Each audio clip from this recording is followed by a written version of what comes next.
Une mission, c'est vivre dans les villages, participer aux réunions, assister à l'accueil, souvent des fêtes qui font partie du rituel et de la manière de recevoir.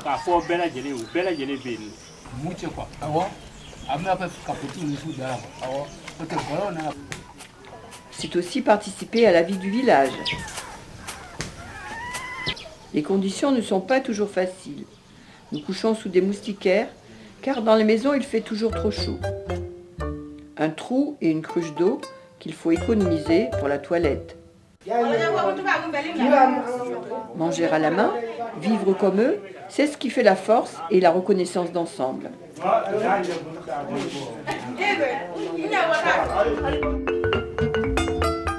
À Bamako, nous avons le siège de notre ONG. Nous louons une maison à Lafiabougou, un quartier tranquille. Il fait toujours si chaud que nous vivons sur le toit. Nous avons installé une pièce moustiquaire.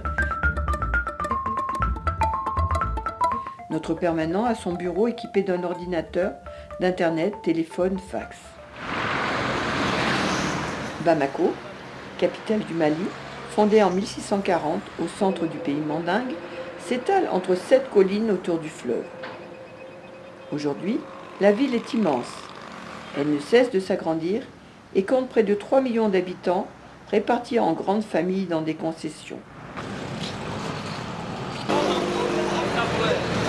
Pour tous les projets, les achats se font au Mali, que ce soit les fournitures scolaires, les livres ou le matériel de construction. En effet, on ne peut participer au développement d'un pays qu'en favorisant la création d'emplois. On semble à un Toyota BJ, retapé par des bénévoles de l'association, qui est bien adapté au terrain.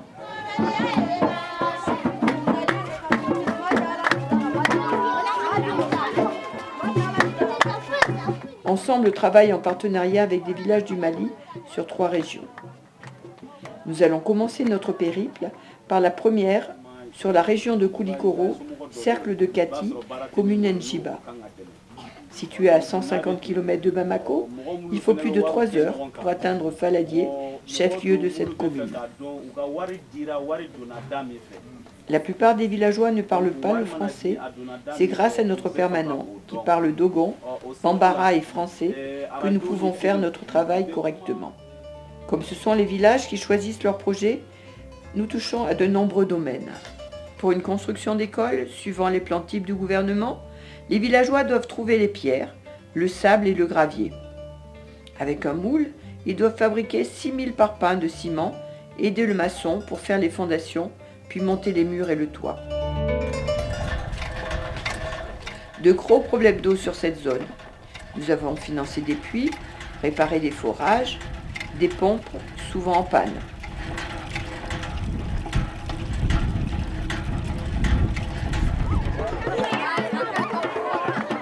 Les visites dans les villages sont pour eux un moment de fête qu'ils manifestent par des danses, chants ou pièces de théâtre.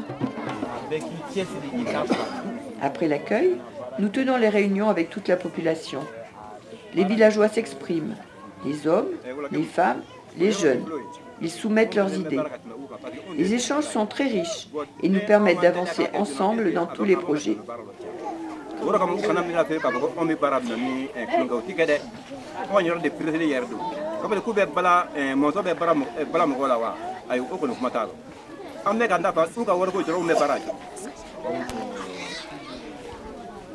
Quand le projet est accepté par le groupe français partenaire, les déblocages de fonds se font sur place.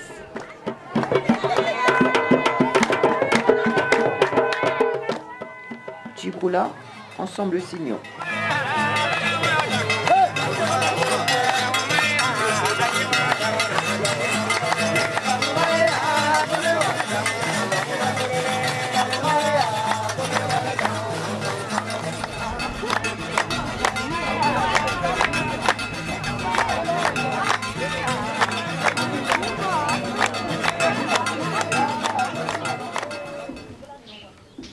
Des fours en banco permettent de griller les noix de karité avant d'être broyées dans les moulins que nous avons mis en place dans tous les villages de cette zone.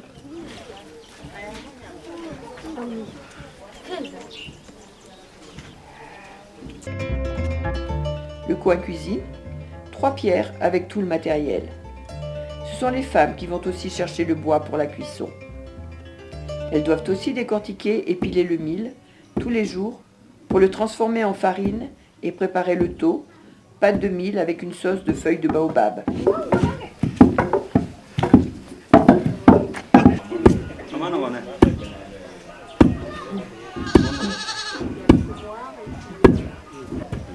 Et bien sûr, s'occuper des enfants. Dans le domaine de la santé, construction d'une maternité suivant les plans types du Mali.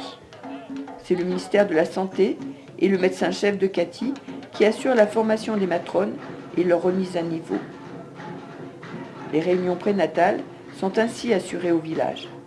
Les conditions climatiques sont très difficiles au Mali, avec une succession de grandes sécheresses. Nous sommes en zone sahélienne où souffle l'harmattan, vent chaud et sec, générant des incidents climatiques, entraînant tout sur leur passage.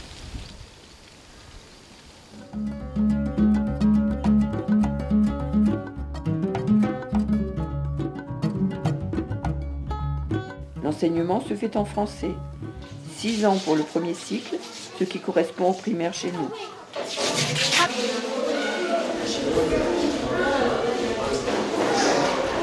Dans chaque village, nous avons financé des microcrédits pour les femmes afin de leur permettre de développer des activités génératrices de revenus. Des cahiers de gestion adaptés à chaque projet sont mis en place.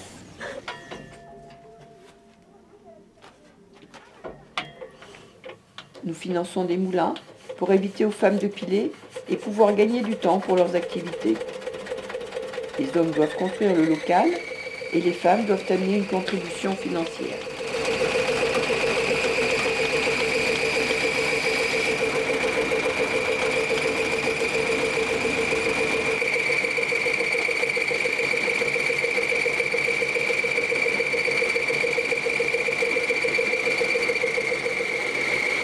Dans cette région, la culture du coton est pratiquée.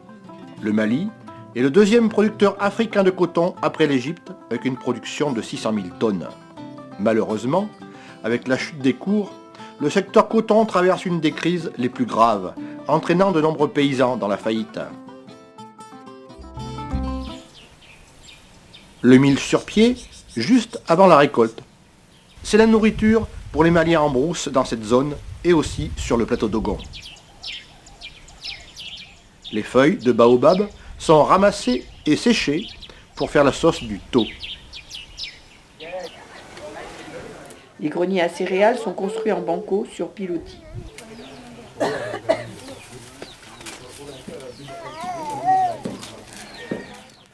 Les champs sont plus vastes que sur le plateau, ce qui leur permet de récolter de l'arachide. Les arachides sont des tubercules qu'il faut séparer de la plante avant de les griller au feu de bois. Les feuilles serviront de nourriture pour les animaux.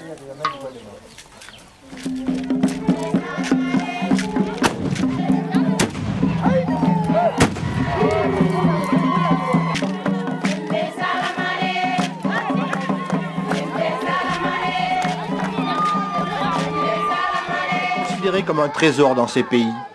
Déjà, les enfants l'honorent à leur façon en chantant et en ouvrant la voie à l'eau qui dévale la pente, en débordant de la cuve lors du premier essai en haut du village.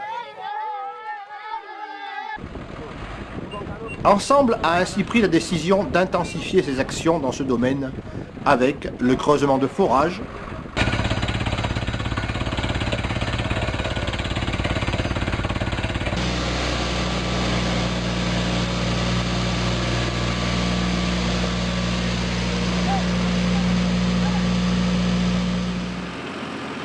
avec aussi le creusement de puits pour amener l'eau à ces populations. En effet, les femmes font jusqu'à 20 km par jour pour en ramener un seau d'eau à la maison, bien indispensable à la vie.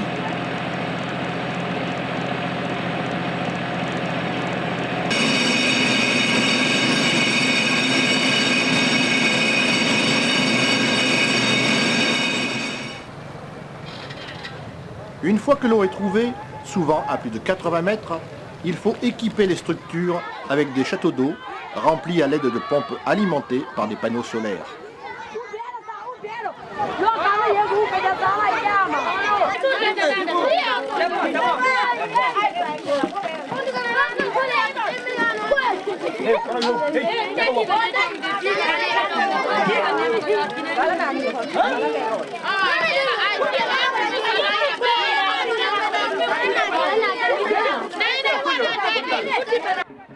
Une fois ces équipements fonctionnels, les jardins maraîchers avec goutte à goutte permettent aux populations de pallier aux déficits alimentaires récurrents dans ces contrées.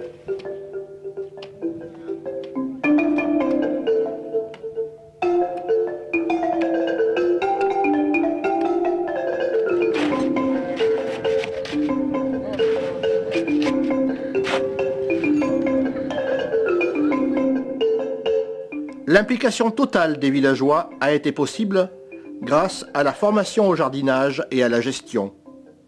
Grâce aussi à l'acceptation de payer à un prix minimum l'eau pour les besoins usuels, ainsi que la location de chaque planche par famille.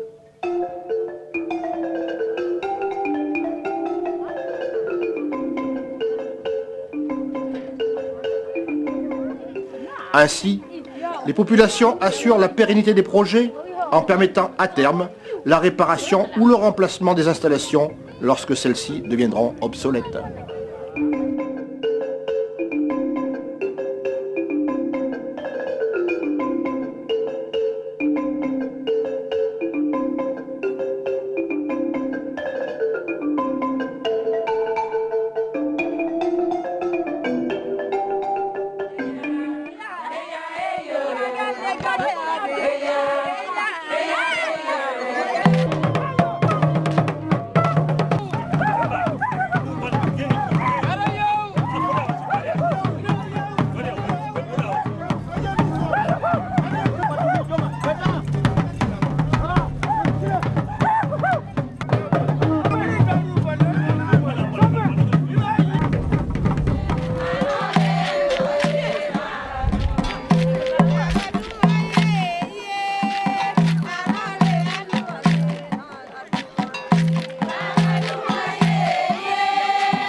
What am I do mad?